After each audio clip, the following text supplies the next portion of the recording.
Welcome back again to the Umbrella Hour. This is Dr. On and Zander Keig, our licensed social worker. We have a guest we would like to introduce you to. I'm going to have the joy of pronouncing it in Dutch. Reid Vanderburgh.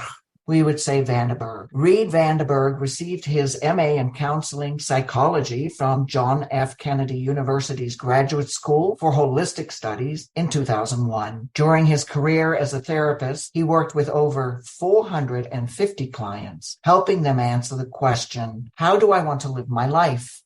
In the context of gender identity. He now works as a writer, educator, and consultant on issues pertaining to LGBT plus identities. Reid is a trans man who began his transformative process in 1995. Reid sits on the boards of William Temple House, a Portland social service organization, and the Portland PFLAG chapter. PFLAG stands for Parents, Families, and Friends of Lesbians and Gays. In his spare time, Reid sings baritone in the Portland Gay Men's Chorus. Reid is the author of Transition and Beyond. Observations on Gender Identity, first published in 2007 and now in its third edition. His second book, Journeys of Transformation, Stories from Across the Acronym, was published in October of 2014. The second edition was released in 2017. Reid has authored several journal articles and book chapters. Both his books are available on his website, www.REID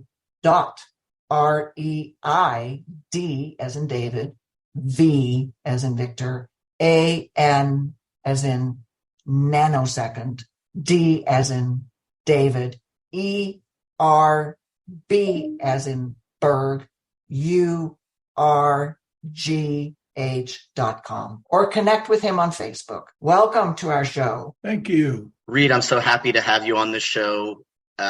We were talking before we hit record, trying to figure out how long we've known each other, and we decided to go with it's been nearly 20 years. Now, for the people who are listening in from India and the UK, let's be clear, when we say Portland, which is where you live, we mean Portland, Oregon in the United States. Yes, indeed, we do.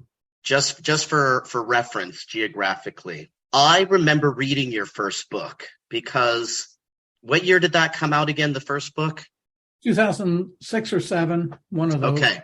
So that was soon after I started testosterone, which was in 2005. It was one of the first ones that I read in the first couple of years. I found it really, really helpful. And I had the privilege and the honor and the joy of reading your second book in manuscript form, which was truly wonderful. And I appreciate the gift of that you gave me. I would love to hear more about maybe a synopsis of the first book and a synopsis of the second book. In particular, with the second book, what did you change in this second edition? What would you like people to know about writing from the perspective of a psychotherapist and a trans man, what you wanted to share with your readers? Absolutely. Well, with my first book, Transition and Beyond, to back up a second, I transitioned, as On said, in 1995, the beginning of it. And at that time, you had to see a therapist. Now it's changed a lot, but you had to see a therapist. It was a gatekeeper system. You had to see a therapist to get a referral letter for hormones,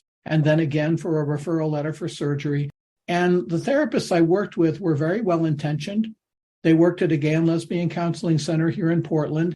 But in hindsight, and this is many years of hindsight, having become a therapist since then, I didn't know anything about therapy at the time. They didn't know enough to be helpful. And so they were going by what was in the DSM at the time, the Diagnostic and Statistical Manual of Diagnoses of Psychological Disorders and whatnot. And that's where they found gender identity disorder. And they were going by the definition that they saw then, which was you had to have known and had constant and severe anxiety and depression your whole life about your gender. That was one of the criteria for diagnosis, for being seen as being trans. And I didn't fit that. I came to understand later in my career that about half of my clients had that story. They always knew, and they'd always had a lot of depression and anxiety. They might not have ever told anyone who they were, but they always knew. The other half of my clients always felt different, didn't fit in, didn't really quite understand what was going on. And then some epiphany happened in their lives and they got it. They understood. That was my story. So here I am, 40 years old, seeking therapy for this thing I've just realized about myself. And my therapist didn't believe me because I had not had that lifelong experience of always having known. And so she tried to find other explanations for what was going on and discounted my own interpretation, which set me back in my process of self-exploration because I thought, well, she should know. She's the therapist. She knows all about this. I didn't understand then that she didn't. So when I finally took charge of my own life and became a therapist, I thought, well, what propelled me into the profession was the thought, I can do better than that. Because by that time, a couple of years down the road, I'd met other trans people. I'd done some peer counseling. I wouldn't have called it that at the time, but that's what it was. Peer counseling online through email correspondence with other trans guys. And I realized that I was pretty good at helping people figure out what was going on and defining their lives for themselves and things like that. And I thought, well, I should just do this. So I became a therapist. And when I wrote my book, I wrote the book I wished had been available to me and my therapist when I transitioned. So I wrote it from the perspective of a trans man, but also from the perspective of a therapist, because by that time I was a therapist and I'd worked with several hundred clients by the time I wrote that book. Well, I metaphorically had 4 people looking over my shoulder while I wrote. One was my mother. One was my best friend from my lesbian community days. One was a prospective client, and the other one was a prospective therapist. So I wrote with those 4 people in mind, so that they would understand what was going on with me, basically. That's really wonderful. I love that you told that history. It's super important for people to understand what motivates us for the kind of work that we do. I became a social worker after transition, right? I started my MSW program 5 years after I started testosterone for 2 specific reasons. One, I wanted to be able to help people navigate the bureaucratic systems to access the care that they needed. And I also wanted to be able to do education in hospital settings and healthcare settings and have people take me seriously, right? It was like before I had the MSW, I had a master's degree and I was trans, but that wasn't enough. I needed some sort of credentials to give me that kind of authority. And so the MSW did that. So I was able to do what I wanted to do once I pursued that. So it's like a little bit different because I went into case management, you went into psychotherapy, but what led us there is very similar. Yeah. So then what's different then about the second book, The Journeys of Transformation Stories Across the Acronym? For people who might not be familiar with the term acronym, if you want to just explain that and then give us a little synopsis about that book. Well, absolutely. Once I finished my first book, I was kind of at a loss. Like, what's my second book going to be about? Because by that time, I'd retired as a therapist because I realized during a book reading of Transition and Beyond, the thought hit me like a bolt out of the blue. I became a therapist to write this book. And that really transformed me from therapist with a capital T to writer with a capital W. And I thought, that's my real path in life is writing and doing trainings. I love doing trainings as well. It's a joy in my life. But I couldn't figure out what's my second book about. And I really fastened onto something Helen Kramer said to me once. She wrote the book, My Husband, Betty, and She's Not the Man I Married. And she said once that her first book wrote itself because she had to write it. And that's how I felt about Transition and Beyond. Her second book, when she finally figured out what it was about, that took a lot more work because it didn't just write itself. And so I was scouting about trying to figure out what's my second book. And I started having coffee and lunch with people, hoping somebody would say something that would spark me. And one day over lunch with my friend Stacy, it happened. She was a trans woman who volunteered at our local community queer center, Q Center. And she said to me once, I interact with all these gay men and lesbians. On occasion, somebody will say something and I'll just realize I don't understand gay men.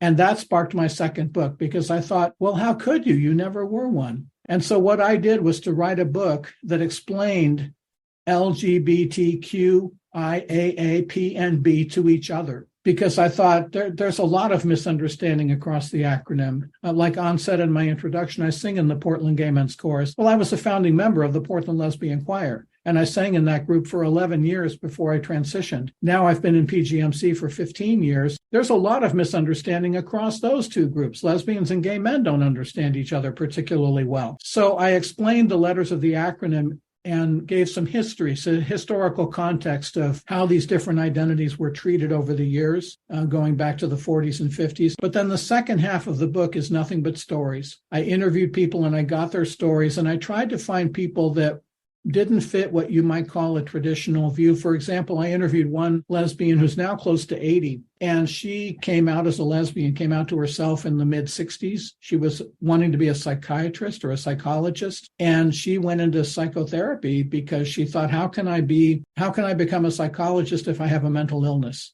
And at that time, the thought was you could be cured. Psychoanalysis was supposed to cure you of being gay. And eventually, of course, she came out as a lesbian and has been living her life happily. But she married a guy. She tried really hard. They had a couple of kids. They both finally realized that they were gay man and lesbian. And they stayed married because at that time it was easier on the family and on the kids. They ended up buying houses that were within a couple of blocks of each other. The kids viewed both of their homes as home. They never really broke up, except they started living their own separate lesbian and gay lives. So I told her story in that book. So that's just one example. There's so many ways that people live their different identities, and I wanted to interview a lot of different kinds of people and get their stories for that book. So I called it Journeys of Transformation, Stories from Across the Acronym. And it was a joy to write that book because I'm a storyteller at heart. So being able to write down people's stories was so powerful. Thinking about those types of marriages like you just described with that woman and her husband, that is something that I'm very familiar with because in the 80s, when I was serving in the military, it was before Don't Ask, Don't Tell, right, which came out in 1993. So if you were found out to be a gay or lesbian person, you would be kicked out of the military, typically, not 100% of the time, but a majority of the time. And so people would get married. Right? Gay men and lesbians on active duty would marry each other, or they'd get married to a friend so then they could move off base and their life wouldn't be under the microscope. It was actually pretty common for that to happen. And so these kinds of things this is a part of the history that people are not familiar with. So I'm glad that in your book, what you capture are not just the stories of the people and their historical context, but also the historical context in general. Absolutely. Yeah, it's very powerful I've had some intergenerational conversations recently with people who are considerably younger than I am. I'm 67 and they're in their late teens, early 20s. And we talk about the different ways that it plays out for them. Coming out in high school, for example, was not a thing. I grew up in San Francisco, class of 73, Lincoln High School. And I look back on those days and there were two girls, Katie and Dana. And I look back on them and I think, you two were girlfriends, but I never knew that at the time. It never would have occurred to them to tell anyone. Not exactly that they were hiding as much as it never occurred to them to come out. And I don't know what would have happened if they had actually told some of us. I don't think I even knew what the word lesbian meant at that time. This was not long after Stonewall, which I never heard of at the time. I was just shy of 14 when the Stonewall riots happened in 1969, but I never heard about it, even in San Francisco. It was the West Coast. We didn't hear about things that happened on the East Coast. Well, you're talking San Francisco, 1973, and I was in high school in Los Angeles in the early 80s. If I had graduated, it would have been in 1983. And it's interesting because I knew there were gay bars. There were gay and lesbian characters on TV by then. I had a girlfriend in high school, but it wasn't as if I told people. It was a similar, even in my family, I would bring my girlfriend to family functions, but I never said, this is my girlfriend. I would just tell the family her name. In some ways, I actually appreciate it. In my case in particular, it worked perfectly. My family just sort of welcomed every time I brought one of my friends to the family function. I didn't make big announcements because I thought, why should I have to do that? Other cousins aren't making big announcements. Even when I transitioned, I didn't tell anybody. I just kept showing up, looking and sounding differently, and they put two and two together. So I think there's cultural pieces. There's probably issues with, I'm younger than you, of course. I'm almost 57, but still, it's like, I think people would assume that we grew up in the West Coast. We grew up in California, and things have always been very different there. And it's like what we've just described is probably very different from what people experience in other parts of the country. But even so, for the time, it was what it was. That's right. Yeah. I didn't know that my city was a haven for small town queers. I had no idea. How am I going to know that in 1970s, growing up there in the 60s and 70s? To me, it was hippie town, and I loved growing up there. I could hear the bongo drums from the hippies in Golden Gate Park from my bedroom window, and I loved that. I knew even as a child that I lived somewhere special, but I didn't know that it was special in the sense of being a haven for people who were gay or lesbian back in the 60s. And 70s. But it was, in retrospect. Now I know more of the history, but I didn't then. It was lived experience. We are now taking our commercial break. We'll be back shortly, and we'll pick up again with Dr. Vanderburgh. UK Health Radio, the station that makes you feel good.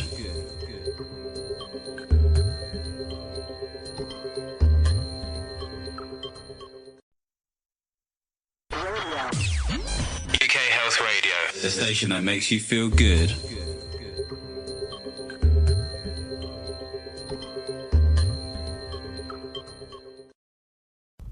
We are back from our first commercial break. We are speaking with Dr. Reid Vanderburgh. I didn't know that my city was a haven for small town queers. I had no idea. How am I going to know that in 1970s, growing up there in the 60s and 70s? To me, it was hippie town, and I loved growing up there. I could hear the bongo drums from the hippies in Golden Gate Park from my bedroom window, and I loved that. I knew even as a child that I lived somewhere special, but I didn't know that it was special in the sense of being a haven for people who were gay or lesbian back in the 60s. And 70s. But it was, in retrospect. Now I know more of the history, but I didn't then. It was lived experience. I was living in Alaska. One of my best friends came out to me, and he and I took a ride, and we would go to the gay bar. And the upper level was for guys, and the lower level was for the gals. And then one day we were driving, we were just cruising, and we were driving downtown Anchorage, Alaska. And there were these two queens, and they were wearing high heels, and they had their wigs on, and they were swinging these big chains, and clearly it was an altercation of sorts. And so he veered around them, and we got out of there and decided, okay, we're not going to go to the bar tonight. That was around the same time. It was about 1974. You and I are the same age. I don't know what month you were born in, but turned the big 6'8" this year. A couple of months. In a couple of months? What, July? September. Oh, September. Okay. Mine's August. But I guess Michael and I were the only ones who really talked about it. I didn't really have a chance to talk about it with too many other people, but he and I did talk about it. He's not alive today. Yeah. I like the scene you paint on of the queens ready to rumble. Yeah, I have no idea what the outcome was. I'd put my money on the chain-wielding queens. I would too. So, Reid, when you were talking about your experience in working with therapists prior to transition, you used a word, gatekeeping or gatekeeper. And so I think that'd be something interesting to parse out a little bit. And in particular, like, where does that come from? Right? This idea of gatekeeping, what does it mean? I'd love for you, if you're interested in going in this route, I'd love to know what you think about a newer. This direction, it was never an option for people to keep it hidden. So they had to be ready for their whole family and social circle and work people and everybody in their lives to find out there's no way to do this in the closet. So I helped people empower themselves to be their own gatekeeper. So I tried to smooth the path for my clients that I could take care of would be off their plate. I have a question. You saw 450 clients? More or less, yeah. Yeah. Can you even gauge at this point what their average ages were? I'm sure that went in cycles. I don't doubt. Oh, they ranged so much. I saw clients who were 4 and 5 years old, but of course it was their parents calling me up for an appointment, not them. But like one mom said her 4-year-old child had crawled in her lap and said, "Mommy, I know you think I'm a tomboy, but I'm really a boy." So people like that, if they were against the idea of their child transitioning, I'm the last person they would have called. So the parents I got to work with were a joy because they all knew I was trans and they weren't saying, "How do I stop this?" They were saying, "What do I do? What's my role?" in helping my child, what's going on, and they wanted explanation because this was in the early 2000s. They didn't have any idea what it all meant. So they ranged in age from 4 or 5 all the way up into their 70s. And there wasn't really any cycle to when I saw people of what age. They just always varied. And I saw people from all over. This was a really cool thing. I saw people from all over the Pacific Northwest, from Coos Bay, which is way southern Oregon on the coast, all the way over to Boise, Idaho, because there really wasn't anybody else. There were a couple of therapists here in town who had some knowledge of trans issues. They'd worked with a number of trans clients, but they hadn't really worked with anyone who was in the middle of transition, because this is part of the gatekeeper problem, is that once people got their letter for hormones, once they had whatever letter they needed for chest surgery or whatever, they never came back because they didn't think the therapist would be useful to them. And I think they might have been right, because mid-transition issues are really different from early transition issues. And I only knew that because I'd gone through it. And so people would call me for mid-transition kinds of things that were going on, feelings of isolation, for example, moving to a new job or something where nobody knows, and now they're feeling disconnected to other people because no one knows this about them, and they don't even know if they want to tell anyone. So they had a lot of mixed feelings that they had to sort through. But that's not something that the therapists I worked with early on would ever have understood. And so people never came back to them. So I tried to help clients feel like it would be okay to call me if things came up down the road. And I said overtly to quite a few clients, now that you're starting to take hormones, I will be more useful to you now than I was in writing that hormone letter.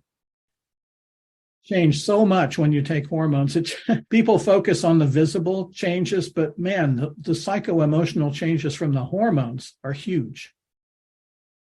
I think that it's unfortunate that a number of people are not able to afford seeing therapists for that reason, and they have to turn elsewhere. At the time that I was a therapist, insurance didn't cover any part of transition. And so what I did, and I trained a lot of therapists in this area. I taught continuing education classes 3 a year through Portland State University for several years. And there were lots of therapists here that wanted to be of service. And so they took those classes. And what all of us did was we understood that we were seeing people that were not going to be able to bill insurance for this. And so what we would do is have sliding scales, or we would offer a certain number of sessions that would be free or very low fee or something like that. And that really helped a lot of people to get the service that they need. Because really, once people figure out who they are and they feel empowered to do something about it, it didn't take that many sessions for most of my clients before they felt that sense of self-efficacy. Like, it's okay if I move forward with this. Whatever decision I make is my decision. It's my life. It's my identity, and I'm going to own it. That's what I tried to help therapists achieve, was this view of not viewing this as diagnosis, but viewing it as identity emergence and helping the client emerge into their true self, especially for the ones who'd known for their whole lives. In some ways, it was harder for them. I saw one client who was 53 when she made her first appointment with me, and she came in and she said, well, I've known I was a girl since before I could talk. And then she said, that's the first time I've ever said that out loud. And so I was the first person to ever hear that from her. So emerging from that kind of repression is really difficult for folks to do, because then they have to feel like it's okay to say it out loud, and I'm going to have to if I'm going to transition. Yeah, I love this concept of self-emergence. Of course, as a social worker, self-efficacy was primary thing to be paying attention to. You had talked earlier about how you shifted from you being a gatekeeper to the client being their own gatekeeper. What I'm curious about is, how would that work with a 4-year-old? Well, the 4-year-old, they weren't really my client, because they fall in the category, quite obviously, of the people who've always known, because always for them has been 4 years old, right? So they're looking around in mystification, like, well, why is anybody else puzzled by this? I know who I am, so what's the problem here? They haven't lived long enough and interacted with the world enough to realize that other people see it as a problem. And so for those clients, it was their parents that were the clients, because they wanted to know what's our move here? What does this even mean? Because they didn't know that much about transition or trans identity. There's a bit more cultural knowledge now than there was then, but not a lot, quite frankly, not a lot of accurate knowledge. So the 4-year-old, they were never my client. not really. Not at that age. They were the ones that like, yep, here I am. And they had no problem with it whatsoever. And they were very fortunate because they had parents who they didn't have a problem with it. They just wanted to know that they're doing the best thing for their child. And so they wanted to know, how do we facilitate this? That 4-year-old ended up enrolling in elementary school as a boy 2 years later, went all the way through elementary school, junior high school, started hormones at 14, and enrolled in college at 21, was always a boy. And so he doesn't have the same kind of baggage that like you and I might have, Zander, of having to go through those ages as a girl, and didn't have to go through puberty as a girl, didn't have to grow breasts, didn't have to have chest surgery, didn't have any of those things because he started hormones at 14. And it made a huge difference in his life. I remember meeting some of these young kids when I went to Gender Odyssey, the conference up in Seattle, and it was a couple of years in, and they started the family conference that was coinciding. And I was one of those people that was allowed to go between the two conferences. They didn't always allow for that. And so I was able to meet parents. I was able to meet children, again, as young as, 3, 4, 5, 6 years old. And at the time I was like, oh, that's interesting. They're little gender bending kids, gender nonconforming kids, right? It was a very different era. And it's like, yeah, they might grow up to be somebody like me, but we'll see, because there wasn't the same kind of medical interventions then as there are now. And I haven't kept in touch with the kids, of course, and barely any of those parents. But over the years, I have heard from a few of those parents that, yeah, those kids just were what they call persisters, right? They persisted straight through. And now they're in their 20s, mid 20s, and they're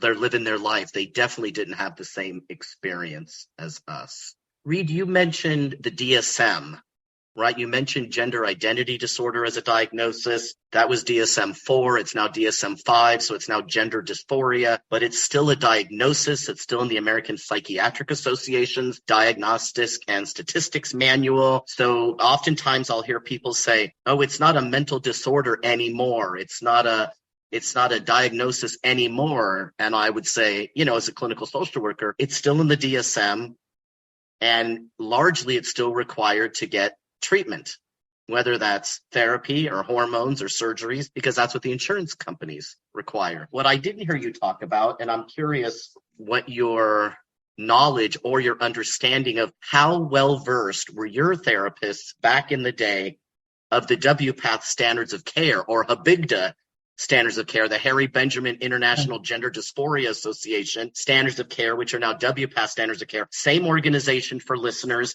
They just changed names. The standards of care have been evolving since 1979. WPATH is currently in version 8 of those standards of care. Were they well versed in that? Were you? When did you learn about them? I don't believe I knew about the standards of care then, but the standards of care at that time were pretty pathologizing also. And that's a little history of HBIGDA.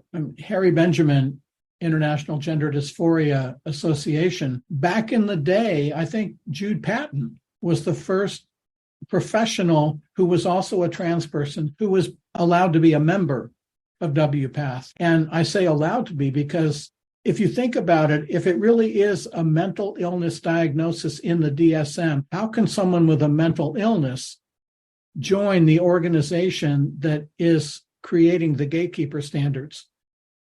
So finally, they let him be a member. But I only say this to give a sense of what it was like back in the day in terms of the ethos and the approach that was common among professionals. So these are the folks who were developing the standards of care. So they were still developed with the idea that this was a mental disorder. So I'm sure that my therapists were following the standards of care, but the standards of care said go by the DSM, and they didn't deviate a whole lot from the DSM definition. And this is where it's really interesting that gender dysphoria, it's kind of following the trajectory of removing homosexuality from the DSM, because I think it was 1976 or so that the DSM changed. They removed homosexuality as a mental illness, but they kept ego dystonic homosexuality in there, which meant it's a problem if it's a problem for you. And therefore, we can help you work through it. This is our second commercial break. We will be back shortly with Dr. Reid Vanderburgh. UK the station that makes you feel good.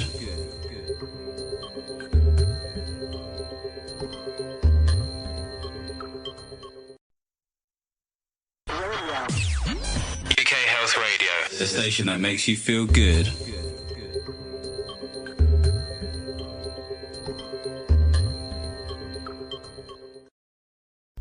We are back from second break. We will do a short replay from where we last left off. That the DSM changed.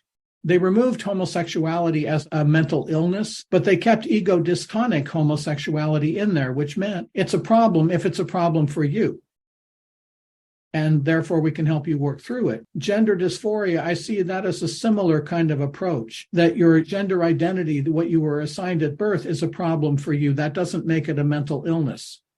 So it's an interesting shift. And I have seen the same shift in the standards of care. They're much more now about how do we help facilitate this, as opposed to we see this as a mental illness and how do we gatekeep it? Because the new standards were released not that long ago, and they're very comprehensive. And now there's much more involvement of trans people in writing them.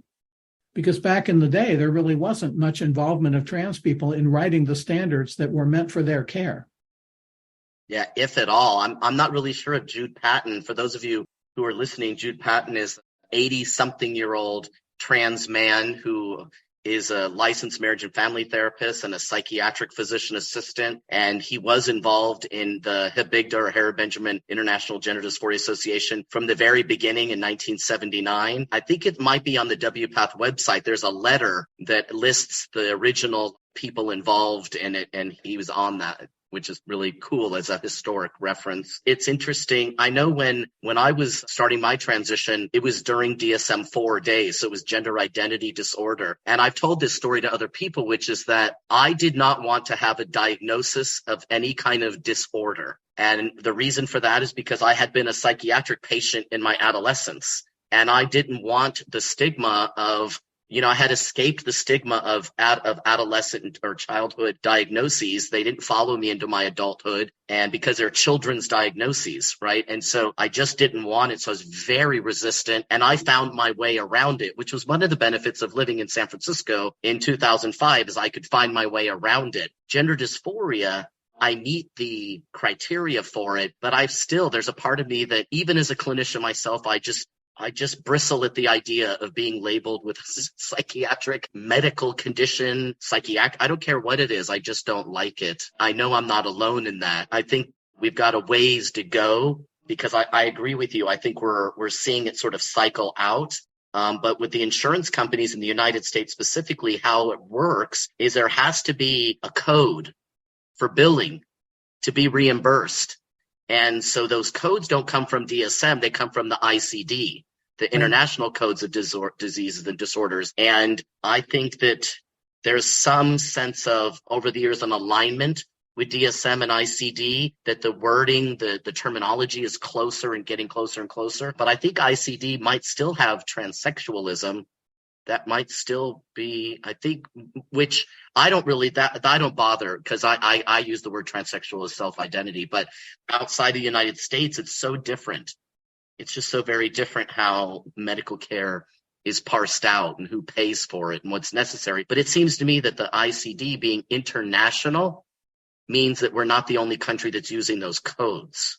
There's some significance there, whereas the DSM is the American Psychiatric Association. I don't know how far-ranging the DSM is. Well, and the thing about this is what makes it really different. Well, there's many differences between like gay and lesbian identity and trans identity. But one of them is that we are forever tied to the medical system. And that is a difference, because you can remove gay and lesbian from the DSM very easily. It's your identity. It doesn't have anything to do with changing your body or needing hormones or anything like that. And so we are tied to the medical system, which means we're going to be tied to some kind of diagnostic criteria for a long time.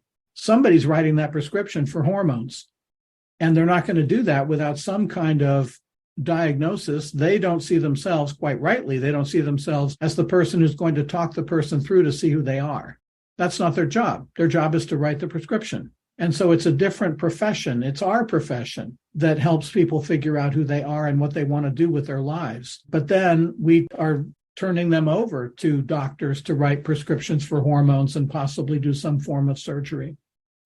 I look at the two of you and you're burly men. I'm a trans guy, and my situation, I probably will never be that person. And my whole hormone experience has been a bit different in terms of it's deviated in various ways, where at one point I had to back off because of my hematocrit. Then, well, if I go in and I do the therapeutic blood draw, I will hopefully spare myself. So given all that, I have treaded very lightly. I look at the two of you and there's no doubt, right, in my mind's eye, any more than it would be anyone's mind's eye, who you are. I don't have that luxury because I'm 67.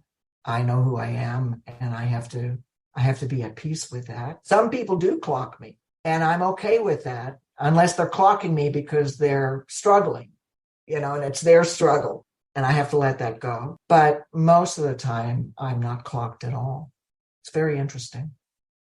I like that you brought up on that people are going to treat us how they treat us. And unless it's just, egregious, right? Putting their hands on us, throwing things at us. But if it's attitudes, if it's words, for the most part, we've got to figure out how to regulate our own emotions, how to tolerate distress, how to mitigate conflict, how people have heard me say this is my day job, right? How we can do these things, because we have to get ourselves through life situations. If we're expecting for everything to smooth out and for there to be no more pain, no more uncertainty, and no more conflict, I hope this isn't a shocker to anybody, but that'll never happen. That'll never happen. Reid, it's been wonderful having you on the show. We've got about a minute left. I'd love for you to be able to just, if you have something you'd like to impart the listeners with as we go out. Well, I'd love to. The one thing I would say to listeners is, despite all of the messages that our culture imparts about this being a horrible thing to be trans and whatnot, a friend of mine 20-something years ago helped me turn my life around and my attitude about being trans, because I was really unhappy at having to leave lesbian community behind, leaving the Portland Lesbian Choir. And she said, what a gift to be able to live as both sexes in the same lifetime. And that turned me around completely, because it's absolutely true. As a therapist, I could sit with a couple in my office and it didn't matter what gender they were. I had lived it. It's a huge advantage culturally. Our culture has turned its back on an identity that was intended to be a bridge. And it's their loss. And hopefully we're turning it into their gain, but don't view this as something bad, because it isn't. Hear, hear. I am with you 100%. I consider the work that I do to be bridge building work. So thank you for sharing that perspective. On? Yeah, I love that expression, bridge building. That's so true. Thank you for that, Reid. You're welcome. All right. So before anybody leaves, let me just say one thing. We have another guest coming up on our next show. Cindy Grace Miller. And we hope that our guests tune in next time. Reid, we would love to have you back. We always invite all of our guests back. Oh, anytime. I can talk forever. Wonderful. Thank you so much. Thank you for having me. Please join us for the Umbrella Hour with our next guest, Cindy Grace Miller. We hope that you will tune in.